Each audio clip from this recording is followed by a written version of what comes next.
मणिपुर हिंसा ने केवल मणिपुर को ही नहीं बल्कि पूरे देश को हिला के रख दिया था। इस हिंसा में कई लोगों को अपनी जान गंवानी पड़ी और हजारों लोगों को अपना घर तक छोड़ना पड़ा। मणिपुर में शांति बहाल करना राज्य और केंद्र सरकार के लिए बड़ी चुनौती थी और केंद्रीय गृह मंत्रालय और बीरेन सिंह के नेतृत्व वाली मणिपुर सरकार के कड़े प्रयासों के बाद मणिपुर में फिर शांति बहाल होने की उम्मीद जगी है।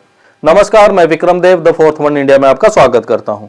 मणिपुर में अनुसूचित जनजाति का दर्जा पाने के लिए मैतेई समुदाय की मांग के विरोध में मणिपुर के पहाड़ी जिलों में 3 मई को आयोजित हुए आदिवासी एकजुटता मार्च के बाद मैतेई समुदाय और इस मांग का विरोध कर रहे कुकी समुदाय के बीच हिंसक झड़पें शुरू हुई और देखते ही देखते दोनों पक्षों के बीच हुई झड़पों ने विकराल हिंसा का रूप ले लिया और कई लोगों को इस हिंसा में अपनी जान गंवानी पड़ी। महीनों तक चली इस जातीय हिंसा के बाद अब पहली बार मणिपुर में फिर से शांति बहाली के लिए किए गए प्रयासों का असर दिखने लगा है।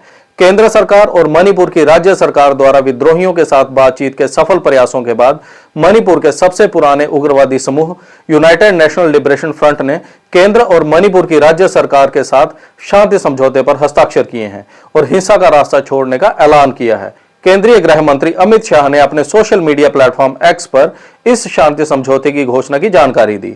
अमित शाह ने यूएनएलएफ के सदस्यों द्वारा हथियार छोड़ने की तस्वीरें शेयर करते हुए बताया कि एक ऐतिहासिक उपलब्धि हासिल हुई है और पूर्वोत्तर में स्थायी शांति स्थापित करने के मोदी सरकार के अथक प्रयासों में एक नया अध्याय जुड़ गया है। उन्होंने बताया कि यूनाइटेड नेशनल लिबरेशन फ्रंट ने नई दिल्ली में 29 नवंबर 2023 को एक शांति समझौते पर हस्ताक्षर किए हैं और मणिपुर की पहाड़ियों में सबसे पुराने सशस्त्र समूह यूएनएलएफ ने हिंसा के रास्ते को छोड़कर मुख्य धारा में आने के लिए हामी भरी है। अमित शाह ने उन सभी का लोकतांत्रिक व्यवस्था में स्वागत करते हुए शांति एवं विकास के रास्ते पर उनकी उन्नति की कामना की है। पिछले 60 वर्षों से मणिपुर में सक्रिय अलगाववादी विचारधारा वाले यूएनएलएफ यानी यूनाइटेड नेशनल लिबरेशन फ्रंट की स्थापना 24 नवंबर 1964 को हुई थी। इसके बाद 70 और 80 के दशक में मणिपुर की कथित आजादी की बात करने वाले इस संगठन ने जमकर भर्तियां की और अपना नेटवर्क आगे बढ़ाया और फिर साल 1990 में इस संगठन ने मणिपुर पीपल्स आर्मी भी बनाई। इस समूह की स्थापना अरंबम समरेंद्र सिंह ने की थी और राजकुमार मेघन उर्फ सनायामा इसके अध्यक्ष रहे, जिन पर भारत के खिलाफ युद्ध छेड़ने के आरोप भी लगे। हालांकि राजकुमार मेघन ने इन आरोपों को नकारते हुए उनके संघर्ष को भारत के खिलाफ नहीं बल्कि मणिपुर में सेना की उपस्थिति के खिलाफ बताया था।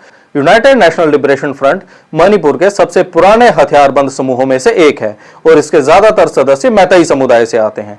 इसी कारण मणिपुर हिंसा में इस हथियारबंद समूह की बड़ी भूमिका रही है। खैर, यूनाइटेड नेशनल लिबरेशन फ्रंट के हिंसा छोड़कर मुख्य धारा में आने से कई महीनों से हिंसा की आग में झुलस रहे मणिपुर में अब एक बार फिर शांति बहाल होने की उम्मीद जगी है। पर क्या सरकार उन बाकी संगठनों को भी हिंसा का रास्ता छोड़ने और मुख्य धारा में वापस लाने के प्रयासों में सफल होगी जो मणिपुर की हिंसा में शामिल रहे हैं? सरकार केंद्र की हो या फिर मणिपुर की, दोनों के लिए ही ये बड़ी चुनौती होगी। आपको ये प्रोग्राम कैसा लगा, हमें अपनी राय कमेंट बॉक्स में जरूर दें और देश दुनिया की खबरों के लिए जुड़े रहिए द फोर्थ वन इंडिया के साथ। धन्यवाद।